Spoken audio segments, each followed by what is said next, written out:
I feel like I gained some serious hot girl points for owning that book now.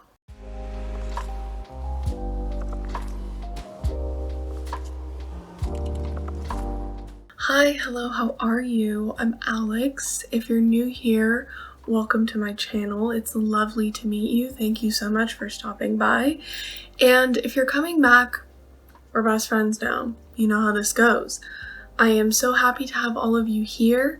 The past few weeks I've just been posting vlogs because I took part in the Summer Splash, which was a readathon that was hosted by the wonderful and talented Sally.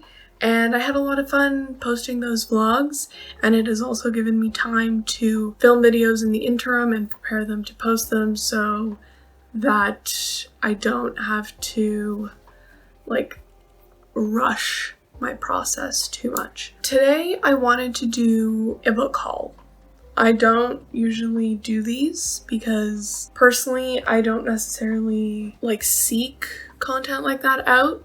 But I feel like I've acquired quite a few books in the last 7 months. That has been 2022. And I'm probably not going to buy books for a while because I just want to get through these books which are unread. I'm only going to share books that I purchased. So nothing that I exchanged in the little libraries, nothing that was gifted to me, and nothing from my book subscription because that's going to be its own video. So we're just going to talk about the however many books that I've purchased since January of 2022. It's quite a bit. I've only ever done one book haul before, so I don't know how this is going to go, but enjoy the bumpy ride while you're here. The first book I have here is The Cost of Living by Deborah Levy. I've been wanting to read this for a while. It's part of her working autobiography series, I believe, because I read Hot Milk and I really loved it. So I wanted to read something else of hers and I picked it up. This copy though is deeply annotated by someone that used pen, which I think is kind of maniacal. So that's interesting. I personally use pencil because you can erase pencil, but pen is forever, my friends. And then when I ordered a identification guide for school, I needed to spend a little more money on Indigo to get free shipping. So I purchased Mary Oliver's essays, Upstream. I have not read anything by Mary Oliver. I spoke about this in my Summer Splash TBR video.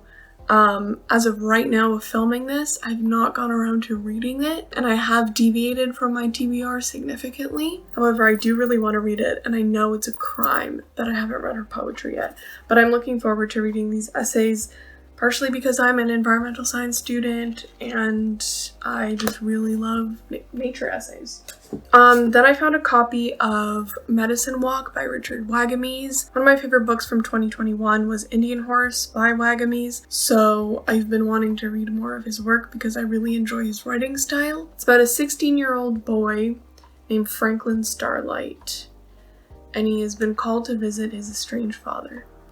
And then my new fixation when it comes to books is pink books.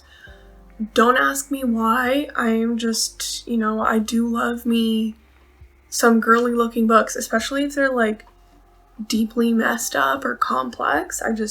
I love a pink book that makes no sense for being pink and yet makes the most sense to be pink. And I've heard about this author a lot and I've been meaning to read her books, but I found a copy of The Little Stranger by Sarah Waters. And it is the ultimate pink book. I feel like I've satisfied my need for pink books at this point. Are you joking me right now? Are you joking? You can't be serious. It's completely hot pink with hot pink sprayed edges. It's just perfect. All I know is that this is gothic horror. And then this is a book that I've been meaning to read for a long time, but I'm very scared of it. But I found a used copy, so I was like, I'm gonna get it. And if I can't stomach it, I'll give it to my boyfriend because this is the kind of stuff he likes to read. And that's Tender as the Flesh by Agustina Basterica, yeah, which is an Argentinian novel. And the premise of this book is essentially like a dystopian future where ethical meat production is farming human meat. And this man that works at a slaughterhouse, I believe, falls in love with a cattle, which is a woman. And yeah, it sounds horrifying, and I can't wait to read it. Then I got this book, which is going to be a surprise to you if you heard me talk about this author's other books, but my mom really wants to read it, so I kind of got it for her, but like it's on my bookshelf, aka my floor right now. And that's 1Q84 by Haruki Murakami, which is an absolute monster of a book. It's over 1,000 pages long. And it's his spin on George Orwell's 1984, which I read last year and I enjoyed. And a friend of mine highly recommended this, and I trust her opinions. So I figured I'll give it a shot. Then I got a copy of Joan Didion's A Year of Magical Thinking because I have not read anything of Didion, which again, I know is a sin, just like not having read Mary Oliver. I am reading all of Didion's works, or that's the plan, with my friends Kirsty and Kat. I'll link Kirsty's channel and Kat's Instagram account down below. We are starting with Play It As It Lays. I think we decided that after I picked this.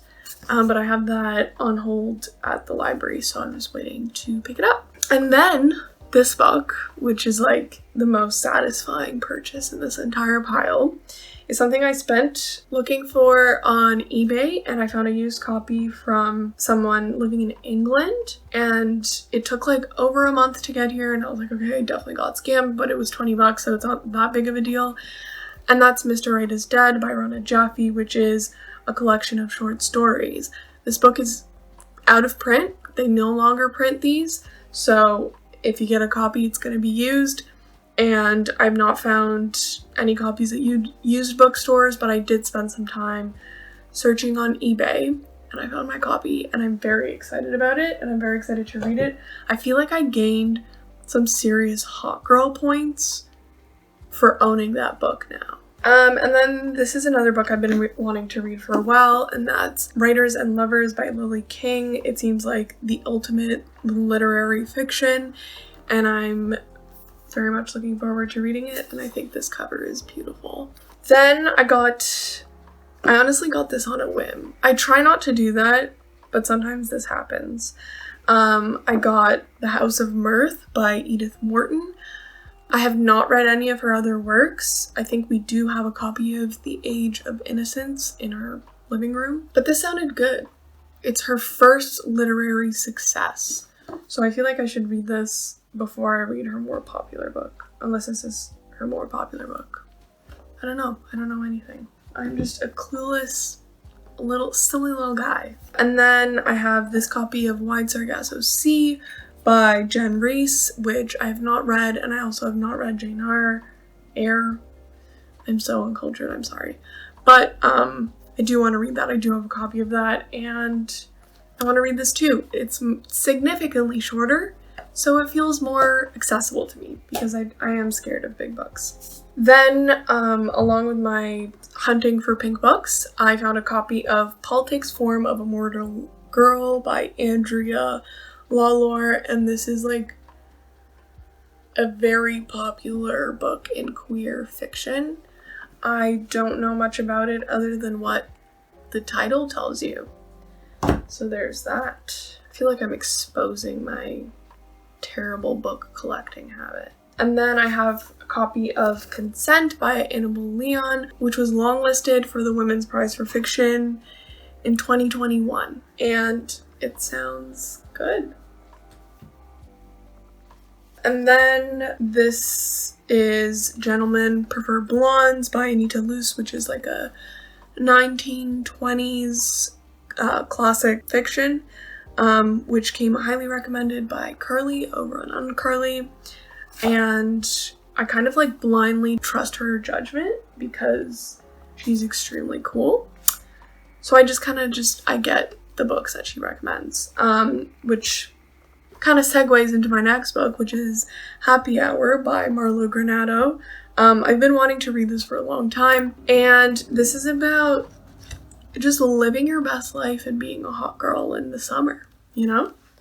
So I'm excited for that, and it's by a Toronto author, which is another one of my new obsessions. And then there's The Elementary of Particles by Michael Houellebecq, which is pretty much about consumerism and materialism and how that is plaguing society, which I think is really ironic considering I'm filming a book haul right now of all the books that I have purchased.